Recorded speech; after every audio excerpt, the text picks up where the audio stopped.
آپ دیکھیے بعض مرتبہ وہی چیزیں ہوتی ہیں، وہی لوگ ہوتے ہیں، لیکن ہمارے لیے وہ امتحان بن جاتے ہیں، اور یہاں ان کے لیے وہی پانی جو خوشگوار تھا، حلال تھا، اس سے روک دیا گیا کہ نہیں پی سکتے۔ وَمَن لَّمْ يَطْعَمْهُ، جو اس کو نہیں پیے گا، فَإِنَّهُ مِنِّي، وہ میرے ساتھ چلے گا، الا مگر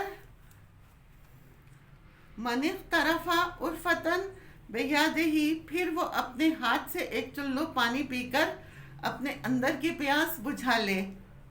فشربوا منہ، اب سب پینے لگے اسے، پانی دیکھ کر صبر نہ ہوا، رہا نہ گیا، الا قلیلا منہم، مگر بہت تھوڑے ان میں سے جو بچے۔ فلما جاوزہ، پھر جب اس نے پار کیا اس کو، کس کو؟ دریا کو، ہوا والذین آمنوا معہ، اس نے اور اس نے جو ان کے ساتھ ایمان لائے تھے۔ وہ کون تھے؟ جنہوں نے پانی پیٹ بھر کر نہیں پیا تھا۔ اور آپ دیکھیے اگر ایک لشکر پیٹ بھر کر پانی پی لے تو وہ جنگ کیا کرے گا؟ وہ تو بیٹھ گئے کہ ہم نہیں چل سکتے۔ ہم روزہ کھول کر پانی زیادہ پی لیتے ہیں تو ہماری کیا حالت ہو جاتی ہے۔ اب جو باقی بچے تھے وہ چلے۔ قالوا لا طاقت لنا لیوم بجالوت وجنودہ، جالوت اور اس کا لشکر دیکھ کر گھبرا اٹھے، کیونکہ یہ تو سارے پیچھے رہ گئے، تھوڑے سے لوگ ساتھ تھے۔ تو اس سے یہ پتہ چلتا ہے بعض دفعہ سچے ایمان والے مخلص لوگ جو ایک آزمائش سے نکلے تھے، ان کے دل میں بھی بعض اوقات ایک گھبراہٹ، خوف اور ایک بے چینی آ جاتی ہے، اور یہ کوئی بری بات نہیں ہے۔ آپ دیکھیں موسیٰ علیہ السلام نے جب رسیاں سانپ بنتے ہوئے دیکھی تھی تو کیا ہوا تھا؟ موسیٰ علیہ السلام نے دل میں خوف محسوس کیا تھا۔ بعض دفعہ ایک بڑا لشکر یا اس طرح کا کچھ دیکھ کر انسان کے دل میں ڈر آ جاتا ہے۔ یہ ایمان کے منافی نہیں ہے، کیونکہ یہ نیچرل ہے۔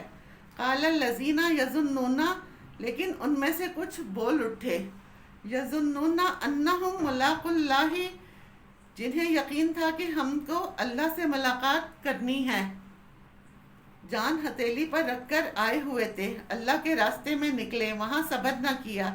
اس سے کیا پتہ چلتا ہے کہ ہر گروہ میں لوگوں کے درجے ہوتے ہیں، اس میں بھی لیولز تھے۔ جو ثابت قدم رہے تو درجے جو ہوتے ہیں، کچھ لوگ بہت اسٹرانگ ول پاور کے والے ہوتے ہیں، کچھ لوگوں کا ایمان بہت پختہ ہوتا ہے، کچھ لوگ کمزور ایمان کے ہوتے ہیں۔ تو ہر انسان کا ٹیسٹ ہوتا رہتا ہے، حتیٰ کہ انسان خالص ہو کر اللہ کے پاس پھر پہنچتا ہے، اور جنت میں جانے کے قابل پھر وہی لوگ ہوتے ہیں جو پیور ہو چکے ہوتے ہیں، جنہیں یقین تھا کہ اللہ سے ملاقات ہوگی۔ کہنے لگے کم من فیہ غلبت فئۃ کثیرۃ بإذن اللہ، کتنی بار ایسا ہو چکا ہے ایک چھوٹا گروہ بڑے گروہ پر غالب آ گیا، کم تعداد کے لوگ بڑی تعداد کے لوگوں پر حاوی ہو گئے۔ اب یہ سارا واقعہ کیوں سنایا جا رہا ہے صحابہ کرام کو؟ کیونکہ اب یہ ان کے ساتھ ہونے والا تھا، تو تاریخ کے حالات بتا کر انہیں تیار کر دیا کہ یہ سب کب ہوتا ہے؟ جب ہم یہ سمجھتے ہیں ہماری طاقت ہے، نہیں، بِإِذْنِ اللہ، اللہ کے اذن سے ہوتا ہے۔ واللہ مع الصابرین، مسلمانوں کی کامیابی کا انحصار کس پر ہوتا ہے؟ تقوی پر، اور اللہ صبر کرنے والوں کے ساتھ ہے۔